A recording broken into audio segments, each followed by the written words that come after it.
My sexual awakening was with the woman. Have you ever seen The Big Comfy Couch? Oh my god, the clown? Yeah. So, we're back as promised. And just to... You're forgetting something. What am I... Okay. Not back yet. Why did I agree to this, yo? Welcome to Anime in Public 6 on Beyond the Bot. Intro.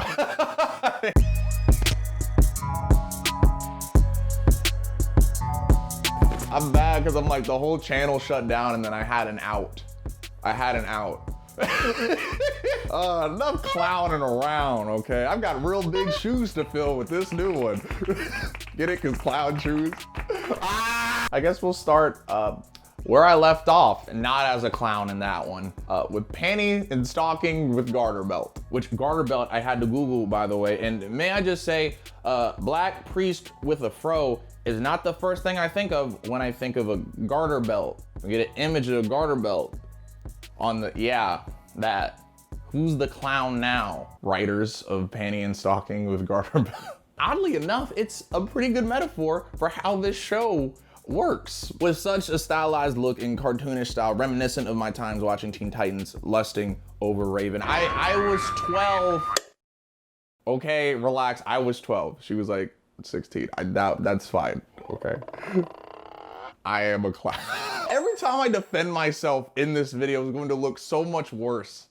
Oh yeah. Consider, you wouldn't think this show would be adult, but it was indeed one of the most adult ones on this list. But enough speculation. What is the show about? Panty and Stocking follows the literal misadventures of, well, Panty in stocking. Okay, now I'm actually explaining the show. Yeah, it feels very clear. Like, you probably see now that it's not that hard to tell that it's probably not the most clean show. See, these two poorly named angels were kicked out of heaven due to basically being trashed people. So they're sent to Dotton City, a place that's on the border between heaven and hell. It's full of evil, goon spirits, and oddly horny people. The two get taken under the wing of Reverend, again, aptly named, Garter Belt, and the two use their lingerie to fight the evil in the city. I'm gonna say that again, their lingerie to fight the evil in the city.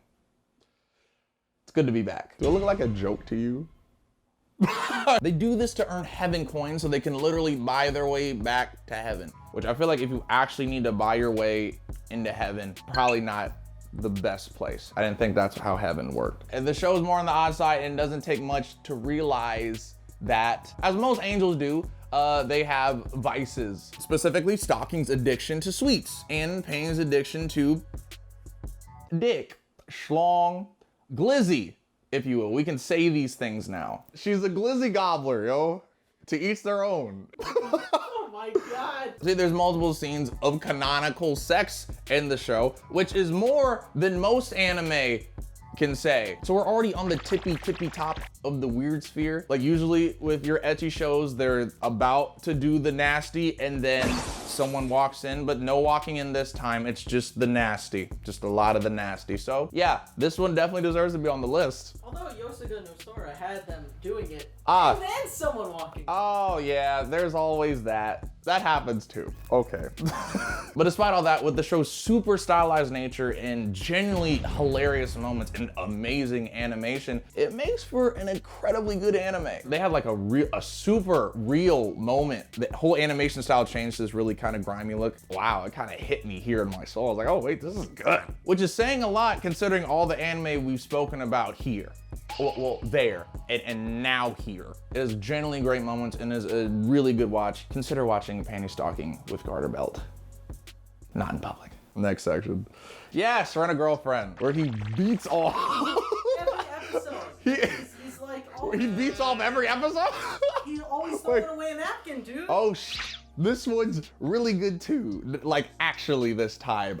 I'm having a good time. It starts out fresh with our boy Kazuya Kinoshita, living the high life, boasting about his new girlfriend, whom he loses like within the first 10 seconds of the anime. All right, so we've all heard of anime characters losing their lives in the first episode, but losing their relationship is a new one that cuts a little bit deeper. And so naturally, the next logical step is renting an escort girlfriend. The rent girl in question is Chizuru Mizuhara, who ends up getting a little bit more involved than they previously were planning on. And as usual with these lists, there are some pretty standout moments. And by standout moments, I mean something else standing. There's one specific scene where Kazuya, finishes up a long day and goes home and then decides to finish himself. Yeah. Excuse me, what? Why there's a helicopter? Man? Oh, yeah, it's because we're saying this. They heard you saying lusting over Raven. Bro, I was 12. It's fine. I was 12. It's not now. Upon finishing up, he realizes his true love, which is really weird because that is literally how it works. I'm not kidding. That's kind of how it works. Post nut clarity, and then there's during nut clarity. Covers all your bases, yo. Something's gonna come. Jesus. Welcome to Beyond the Bot, beyond FTC regulations. And the show just keeps going and going, specifically with jerk-off scenes. There's a lot of jerk-off scenes. I never thought I'd see that much like tissue paper in an anime, but here we are. Adrian's in the crowd like, yeah. Shakes head hard, yeah. With that in mind, Rent a Girlfriend has a lot of heart aside from all its semen. It takes pieces of regular relationships and although very exaggerated, makes them feel real. From heartbreak to jealousy to wanting to get back with someone. And as I said, the jerk off to figure out who your true love thing is. Or maybe my relationships are just weird. I don't know. His growth as a person came from that fake love, but I think it's easier to have fake love. If you're lonely, which I am all the time, you end up realizing, not necessarily realizing, but having this fake facade that you might want someone. So that was my thing with it. I was like, man, does he really like her? Or is it just because she's there? I think it's more along the lines of, is fake love real for Mizuhara? She does this for a job. Yeah, no, you're absolutely right. You're absolutely right. Look at me putting myself in I am a clown. I should have put myself in her shoes. You're right. He ended up realizing during nut, but on her end of the spectrum, it's really a more poignant, real story. This show is about catching feelings, guys. Yeah, catching feelings, especially from the angle of Chizuru. Flip your script. Don't be a clown like me. Don't think about yourself as our boy Kazuya. Put yourself in the same shoes as Chizuru. Not specifically renting your body out for services, but emotionally. Okay, I mean, sex work is work though. You gotta do what you gotta do. Next up, you guys have asked me for this one for so long and I was never gonna do it, but then we fucking died. We literally had to die for this to come. You're welcome. It's not a good show, but do High School DxD. Do High School DxD. Y'all the clowns, look at me.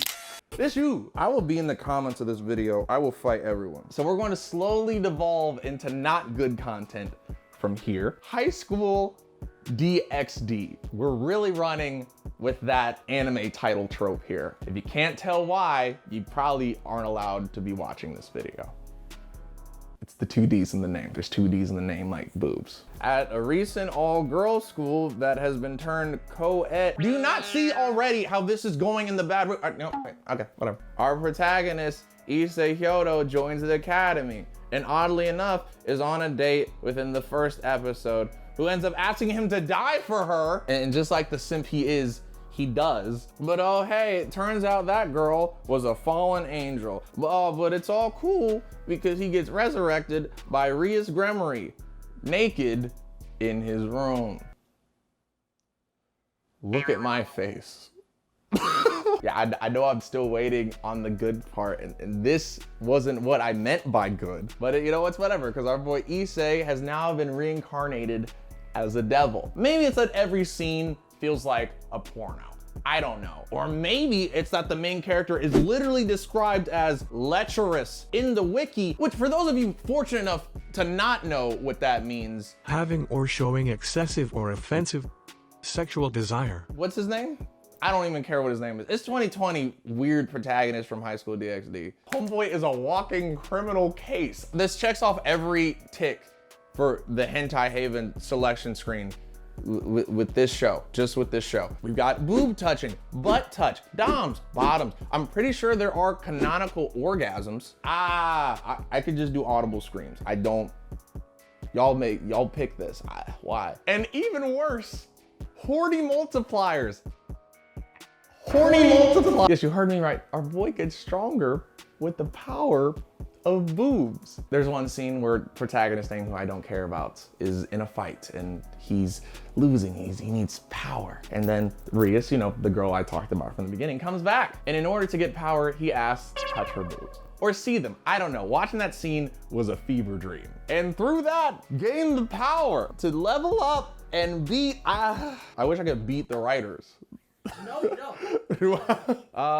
They see, they're nice people, I'm sure. Now, usually this is the part of the section where I'm like, oh, but it's still good. It's still a good watch because of A, B, and C. That's not in this one though. You can probably tell why. The only evidence I have that this is a good, you know, thing is all the many, many people telling me it is. But you know, if we listen to the majority all the time, we wouldn't have, you know, be in situations that we are right now. So, just saying. I don't like the show. There's a horny multiplier. Y'all make me glad getting the robots dead. Don't watch this in public, or at all, preferably, but yeah. Now, there is an alternative to the horny trash that is High School DxD.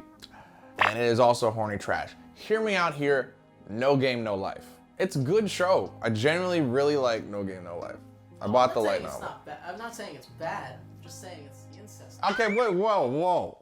You're jumping the gun here. Now, both shows are pretty horny, and No Game, No Life has almost blow for blow all the same traits as High School DxD. Okay, I get it. But No Game, No Life has class. While High School DxD is McDonald's, No Game, No Life is In-N-Out. Both are awful for your health, but only one people won't judge you for trying. Well, how do you not agree? I saw you shake your head. No, you're right. They're both trash. I know, it's trash, I know, but one's just overall better aesthetically crafted. In-N-Out, although very mid-tier, beautiful looking burger aesthetically. Someone had a McDonald's burger in their attic for like 10 years and it looked the same. That is High School DxD. It does not mold as moldy of a show as it is. No Game, No Life molds. I like that. It's trash, but it molds. What am I saying?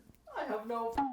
What am I saying? But I eat McDonald's for the same reason. Sometimes you're just craving titty multiplier. Okay, that's fine. But I can identify it's not good, but No Game, No Life, completely different story. Here's why. No Game, No Life follows Sora and Shiro, who are two hikikomori shut-ins for non-weebs who are watching this, who double online as blank.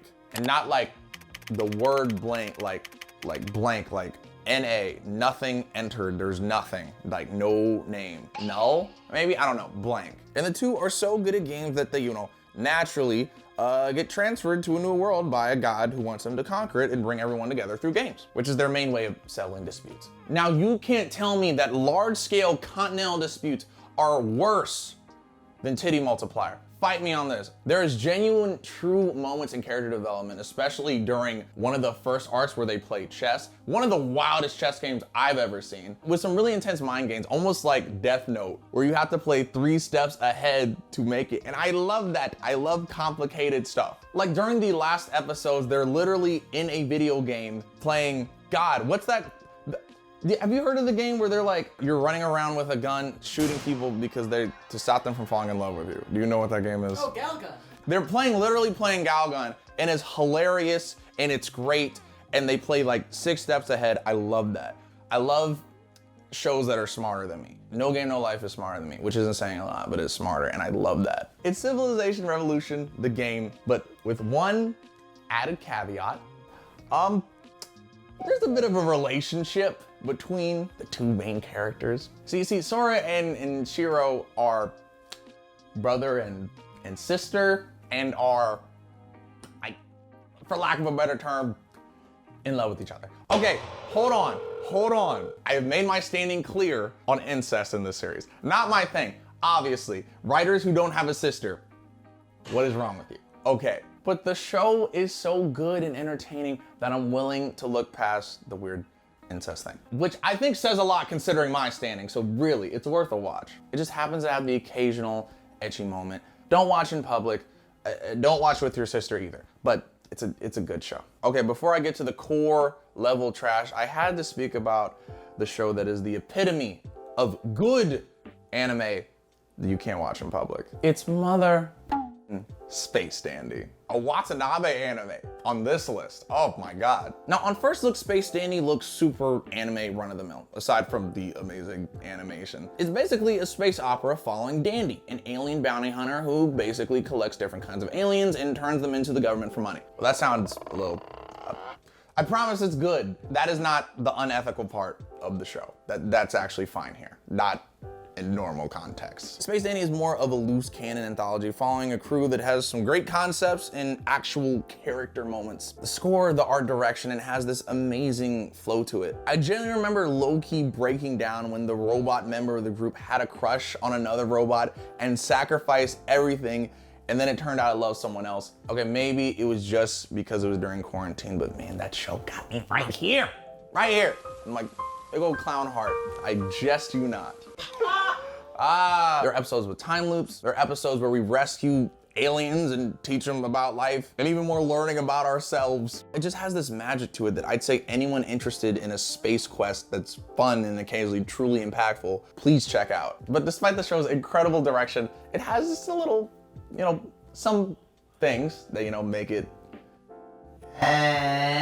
like how Dandy frequents boobies. Not like actual boobies, but like a space bar boobies. It's like a lot more on the nose version of Hooters than if we're talking about that restaurant already brings in a whole bunch of questions about ethics, but we can work with it. Also, Dandy is very infatuated with butts, which again goes to boobies as the, place. I don't know, it's kind of odd. I like prison school. Yeah, ass or titties. In a world of boobies, he's all about ass. The occasional booby monster aside trying to eat the whole gang, it's a great romp, and in fact, those episodes are so fun that they make the show even better, may I just say. But what are you gonna do? Okay, give it a good watch, you'll see what I mean. Check out Space Dandy. This one, I was like, I wanna run through it and look at some clips. And we just, guess where I found clips? Do you see? You knew I had to do it. Interspecies Reviewer Fan Service compilation, which belongs here, which I think says a lot. 70 minutes of the show. The episodes were 22 minutes. That is a hefty chunk of your show that could go on adult website. So, Interspecies Reviewer, as a lot of you have, very thankfully have let me know, is a show where the title kind of explains itself. The reviewers review species. For what, you may ask? You know what it is. All right, let's do the redeeming qualities first. I've watched a decent chunk of Interspecies Reviewer, and I will say I laughed. I thought it was funny. The show does sex jokes very right, because that's their whole thing is sex. So I think you probably need that. Genuinely, there have been times where I audibly laughed at some stuff the characters were doing or saying. Maybe that says a lot more about me than the show. I don't know yet, but I think it's the show. I think it's the writing. Was it like a ha-ha laugh? Or it was like there was a couple where my nose would, actually my real nose, the air comes out just, but they're nice, good exhale. Yeah. And then there was a couple, I forget what the jokes are, but every once in a while I get a, starting from episode 1, we know what these characters are about. They go from town to town and review monster girls. And the reviews we see are, I'm not kidding, sex. It's porn. I'm not kidding, it's porn. You see boob and insertion. There's one whole episode where you literally see mushrooms, which I learned was legal thanks to Yadoi's podcast, Anime in America. As long as it's not a real phallus, you can show that doing whatever you want. So there is an episode where you generally just see, the things happening. Why? I don't know. Why y'all want to make them watch that? I don't know. Why they decided that's a good show? No idea. And this is every episode from episode 1 to episode 12. It's sex. Okay, no, sex. I'm assuming it's still interspecies. Yeah, it's all interspecies. Does the mushroom thing count? Oh, I'm sorry, they're mushroom people. Oh. Sorry. No, I think the mushroom people mushrooms. That's but not interspecies then. Oh, no. No, but it's a mushroom person f***ing a mushroom. Ah, that changes everything. Yeah, it's a...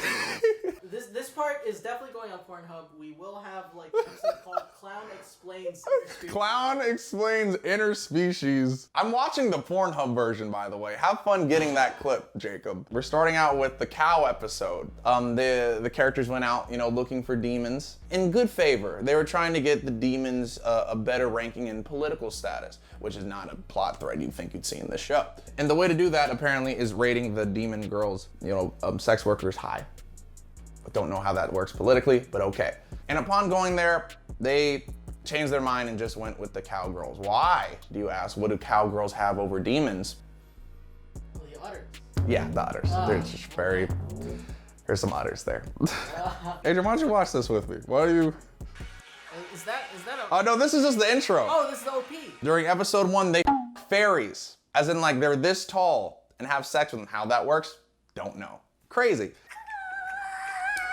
Oh, milk, they're cows, great.